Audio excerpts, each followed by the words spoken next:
Okay, next we have exciton absorptions. First I will define exciton, and as defined is a bound state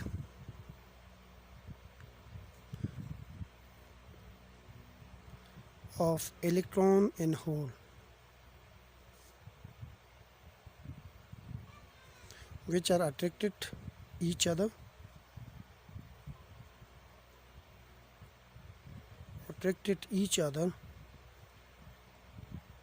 by Coulomb attractive force is called exciton.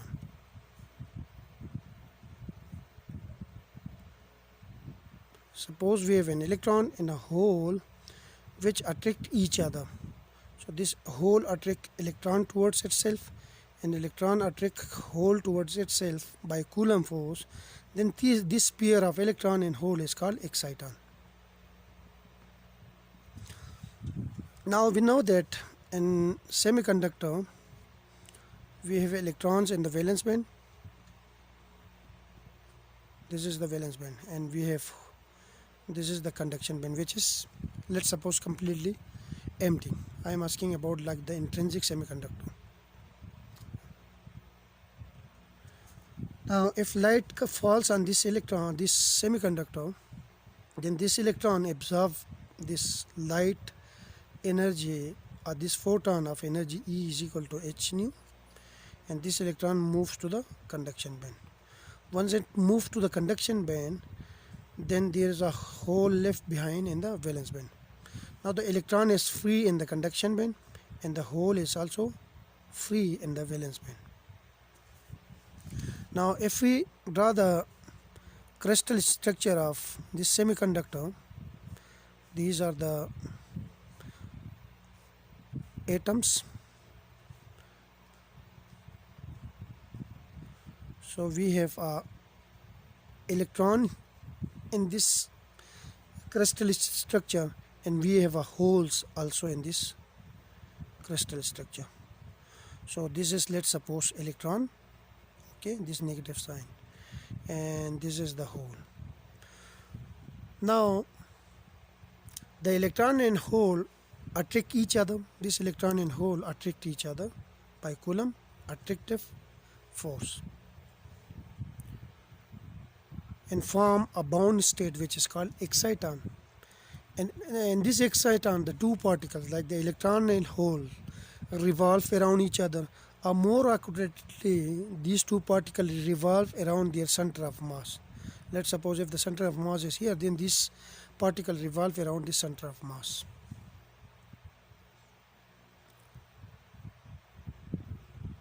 Such state is called exciton. This state is called exciton. Now the binding energy of exciton is very small. It's approximately equals to 0.01 electron volt, which is very small number. Therefore exciton levels falls like if we have this conduction band, and here we have the valence band. Then the exciton energy levels fall slightly below the conduction band, below the edge of the conduction band. The exciton level is in the same, we can say that like in the n-type semiconductor, the donor energy level ED also lie below the edge of the semiconductor level. So the exciton energy level also is in the same level as the donor energy level ED. Now the energy of the energy of photon involved in this exciton absorption process is given by h nu is equal to Eg minus E exciton, energy of exciton. Now this equation where Ex with subscript Ex is the exciton binding energy. Exciton binding energy. So what it means? It means that this electron is not in the conduction band now. The electron is somewhere here and the hole is here. This electron and hole attract each other and form a bound state which is called exciton. Now to break this bound states, we need a small amount of energy which is approximately equal to 0.01 electron volt. If we supply this energy, then this exciton or this bound state will break down and the electron goes to the conduction band. So again we don't have any exciton in the semiconductor. Now this equation also tells us that if the incident photon energy is slightly less, like the incident photon energy, this equation tells us that exciton can be generated if electron in the valence band absorb a photon whose energy h nu is less than the band gap. Like electrons jump from valence band to the conduction band only if they absorb photon of energy h nu which is equal to the energy gap or greater than the energy gap.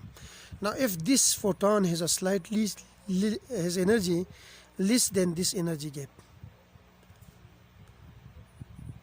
and energy less than this much, by this much, then we have an exciton. So the electron absorb energy, it goes to this exciton energy level this is EEX, this energy level. These electrons are not free now because they are not in the conduction band, so they are in somewhere in a intermediate states and form a bound state which is called exciton.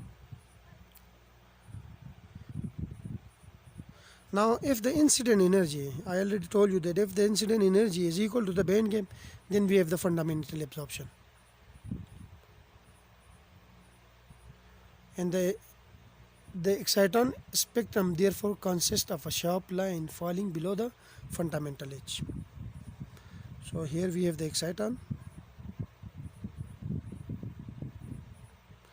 and this is the binding energy of exciton, which is very small. If we give a small amount of energy, then this exciton, this bound state of electron and hole will break down and there is no bound states. Now the electron jumps to the conduction band, has become totally free and the hole also become totally free.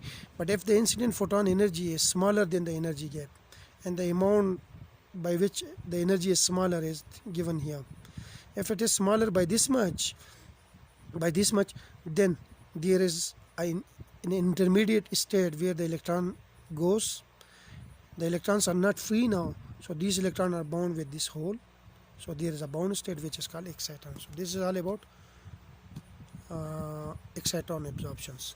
In the next video, we will discuss the absorption process involving impurities. Thank you.